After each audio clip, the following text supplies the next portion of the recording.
Doctor, இப்போ heart attack அப்படின்னு சொல்லி வர்றப்போ அதுல பேசிக்கா இருக்கிறது பெயின் அப்படின்றது சொல்லுவாங்க. ஸோ இந்த லைட்டா கொஞ்சம் வலிக்கிற மாதிரி இருக்கு அப்படின்ற மாதிரி தான் ஆரம்பிக்குது இல்லைங்களா?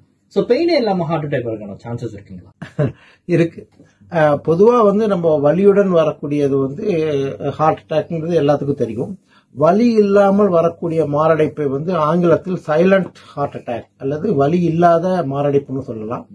பொதுவா நீங்க என்ன தெரிஞ்சுக்கணும், நம்முடைய வலி என்பது நரம்புகள் மூலமாக தான் உணரப்படுகிறது. அந்த வலி உணரும் நரம்புகள் இருதயத்தில் பழுதாகி செயலிழந்து போகும் பொழுது வலி இல்லாமல் மரணம் சம்பவிக்கலாம். அது பாத்தீங்கன்னா பொதுவா சர்க்கரை வியாதி உள்ளவர்களுக்கு, பல வருடங்கள் உள்ள சர்க்கரை வியாதி உள்ளவர்களுக்கு அந்த நரம்புகளுடைய அந்த வலி உணரும் தன்மை குறைந்து பழுதாகி வலி இல்லாமல் சம்பவிக்கலாம். அபூர்வமாக ஒருத்தருக்கு ஆபரேஷன் பண்ணிட்டு இருக்கும்போது அனஸ்தீசியால் இருப்பாங்க, அந்த மயக்க மருந்தினுடைய அதனுடைய கட்டுப்பாட்டில் இருப்பாங்க. அப்படி இருக்கும் பொழுது சில பேருக்கு ஆபரேஷன் அங்க ஒரு பக்கம் நடந்துட்டு இருக்கும், இங்க ஹார்ட் அட்டாக் ஒரு பக்கம் நடந்திருக்கும். அப்பவும் அவங்களுக்கு பேஷண்ட் அல்லது நோயாளிகளுடைய வலி உணராமல் அவர்களுக்கு சில சமயம் மாரடைப்பு சம்பவிக்கலாம். அதனால வலி இல்லாத மாரடைப்பு அப்படிங்கிறது இருக்கு.